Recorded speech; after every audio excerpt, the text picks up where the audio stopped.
Good morning students. आज हम लोग सबसे इम्पोर्टेंट टॉपिक जो अकाउंटेंसी का होता है जर्नल एंट्री स्टार्ट करेंगे। और जैसा कि आप लोगों को प्रीवियस क्लासेस में और वीडियोस में मैंने एक्सप्लेन कर चुका है कि जो आपका जर्नल एंट्री होता है वो अकाउंट का सबसे पहला स्टेप होता है। और जो जर्नल बुक होती है it is a primary books of account, because जितने भी ट्रांजेक्शन्स होते हैं वो सारे ट्रांजेक्शन सबसे पहले जर्नल में ही रिकॉर्ड किए जाते हैं, इसलिए जर्नल को हम प्राइमरी बुक्स ऑफ अकाउंट भी बोलते हैं। ठीक है। उसके बाद जर्नल जब हम बनाना चालू करते हैं तो जैसा कि आप लोगों को मालूम है जर्नल में टोटल 5 कॉलम्स होते हैं: date, particular, LF, debit amount and credit amount, जिसके बारे में काफ़ी डिटेल में हमने डिस्कशन कर चुके हैं। अब आज मैं आप लोगों को ये बताना चाहूँगा सीधा कि जर्नल एंट्री करते कैसे हैं, how we will pass the journal entry of any transaction. So when you want or when you start to pass journal entry, so first you have to sufficient knowledge about the types of account and the golden rules of account. Okay, means अगर आप journal entry करना चाहते हैं तो आपके पास journal entry करने के लिए अकाउंट कितने टाइप्स के होते हैं और अकाउंट्स के लिए जो गोल्डन रूल्स है वो आपको बहुत अच्छे तरीके से मालूम होने चाहिए। अगर ये दोनों चीजें आप लोगों को मालूम है, definitely easily you can pass the journal entry. मैं कुछ बेसिक एग्जांपल और कुछ बहुत ही सिंपल एंट्रीज के थ्रू आप लोगों को जर्नल एंट्री समझाना चाहूंगा। जैसे मान लीजिए एक ट्रांजैक्शन है, business started with cash rupees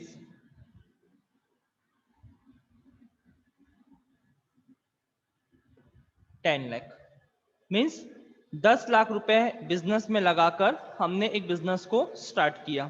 ठीक है। अब इसकी अगर आपको जर्नल एंट्री पास करनी है, ठीक, तो देखिए जर्नल एंट्री पास करने का जो फॉर्मेट है वो हमने डिस्कस कर लिया है, एक बार आज फिर डिस्कस कर लेते हैं। सबसे पहला कॉलम होता है डेट, पर्टिकुलर, ये सबसे इंपॉर्टेंट कॉलम है और इसकी चौड़ाई आप थोड़ी सी ज्यादा ही रखेंगे, मैंने पहले भी आप लोगों को बताया है। एलएफ, डेबिट अमाउंट और credit amount.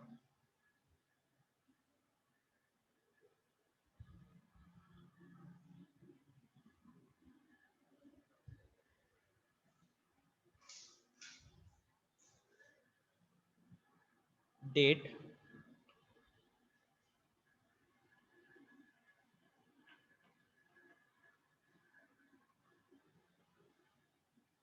Particular, LF, debit amount and credit amount. यहाँ ऊपर हम लोग लिखते हैं, हेडिंग डालते हैं journal entries in the books of messrs. Messrs मतलब जो भी बिजनेस होता है उसको मैसर्स करके संबोधित किया जाता है, बोला जाता है, जो भी उसका नाम रहेगा, मैसर्स रमेश, सुरेश, जो भी, Sharma brothers, Verma brothers, what ever, it will be given in question. And suppose नहीं भी गिवन है तो आप मैसर्स करके ऐसा डैश डैश कर सकते हैं। ठीक है। अब ये आपका ट्रांजैक्शन है और यहाँ आपको जर्नल एंट्री पास करना है। देखिए कैसे पास करेंगे। मैंने कहा था कि डेट क्वेश्चन में दी रहती है, लेकिन इस क्वेश्चन में डेट नहीं दिया है, तो मैंने ये भी कहा था कि डेट नहीं दी तो सीरियल नंबर डाल सकते हैं आप लोग। यहाँ डाल देंगे first, business started with cash. अब आपको जो सबसे मेन जो यहाँ पर माइंड यूज करना है, दिमाग लगाना है, वो ये लगाना है कि क्या डेबिट होगा और क्या क्रेडिट होगा। ठीक है, इन चीजों के ऊपर आपको सबसे ज्यादा फोकस करना है। आप थोड़ा सा एज्यूम करिए कि एक बिजनेसमैन बिजनेस को स्टार्ट कर रहा है कैश लगाकर, मींस कैश लगाकर वो उस बिजनेस को स्टार्ट कर रहा है, चालू कर रहा है ना। तो अगर हम यहाँ पर बिजनेस के पॉइंट ऑफ व्यू से सोचें, मैंने हमेशा आप लोगों को बोला है कि जब भी हम जर्नल एंट्री पास करेंगे तो हमको जो भी एंट्रीज पास करनी है वो बिजनेस के पॉइंट ऑफ व्यू से करना है।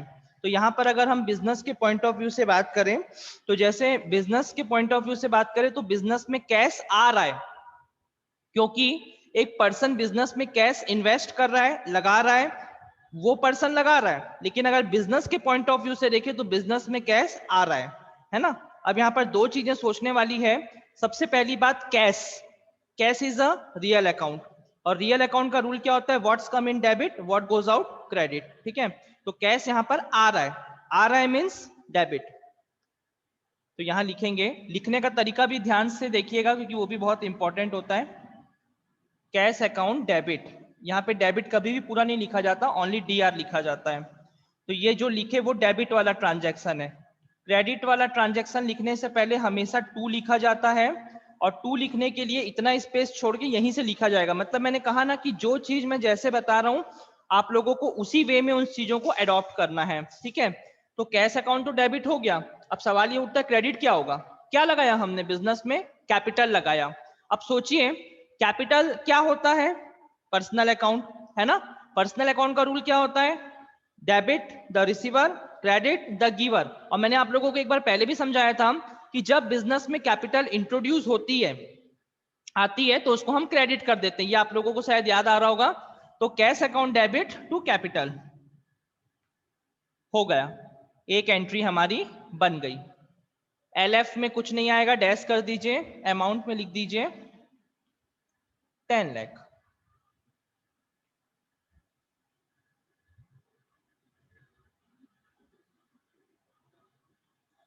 अब इसका नरेशन लिखना पड़ेगा। नरेशन याद है ना, मैंने कल आप लोगों को लास्ट क्लास में बताया था कि शॉर्ट में वो आप अपने ओन वर्ड्स में लिख सकते हैं। बस नरेशन लिखने के समय एक ही बात का ध्यान रखना है कि सामने बिंग लगाना जरूरी है, ये कंपल्सन होता है। सामने बिंग लगा दीजिए। उसके बाद अगर आप चाहे तो एज इट इज इसको कॉपी पेस्ट यहाँ पे कर सकते हैं, या और अपने ओन वर्ड्स में इजी तरीके से लगा सकते हैं। Being business started with cash, और फिर इसको क्लोज करने के लिए एक ऐसा लाइन खींच देंगे आप। ये एक जर्नल एंट्री कंप्लीट हो गई आप लोगों की, पूरी एक कंप्लीट जर्नल एंट्री है ये। ठीक है, एक एंट्री और बता देता हूं।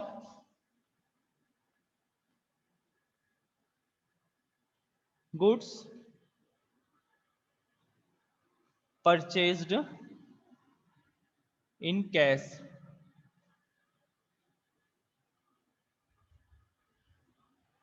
$12,000। चलिए, डेट है नहीं, नंबर डाल दीजिए। अब गुड्स परचेस कर रहे हैं कैश में, ये बहुत ही इजी ट्रांजैक्शन है। तो अगर हम गुड्स परचेस कर रहे हैं मतलब हमारे बिजनेस में गुड्स आ रहा है। ठीक है, आ रहा है मतलब रियल अकाउंट, और गुड्स आ रहा है। तो जब भी हम गुड्स परचेस करते हैं तो वहां पे परचेस वर्ड यूज करते हैं हम लोग, और क्योंकि गुड्स आ रहा है इसलिए वो डेबिट हो जाएगा। तो परचेस अकाउंट डेबिट। अब सीधी सी और एकदम कॉमन सेंस की बात है कि अगर आप गुड्स परचेस कर रहे हैं तो आपके बिजनेस में गुड्स तो आ रहा है, लेकिन डेफिनेटली जा क्या रहा है, कैश, है ना। तो व्हाट्स गोइंग आउट क्रेडिट, तो जा क्या रहा है, कैश, इसलिए टू कैश। मतलब ये भी रियल था, ये भी रियल था, ये वाली एंट्री में ये रियल है और ये पर्सनल है। ठीक है, इसका नरेशन क्या हो जाएगा, Bing goods purchase in cash. यहां पे कुछ नहीं आएगा, यहां पे अमाउंट लिख दीजिए।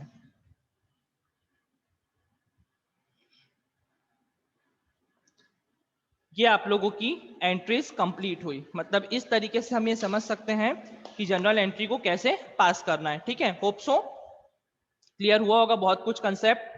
नहीं क्लियर हुआ तो प्रैक्टिस आपको परफेक्ट बना देगी। बस आप लोग इसकी कंटिन्यू प्रैक्टिस करेंगे, बाकी लाइव क्लासेस में इससे रिगार्डिंग और भी जो डाउट्स होंगे वो मैं आप लोगों को क्लियर करते जाऊंगा। ठीक है, तो होप सो आप लोगों को ये समझ में आया होगा।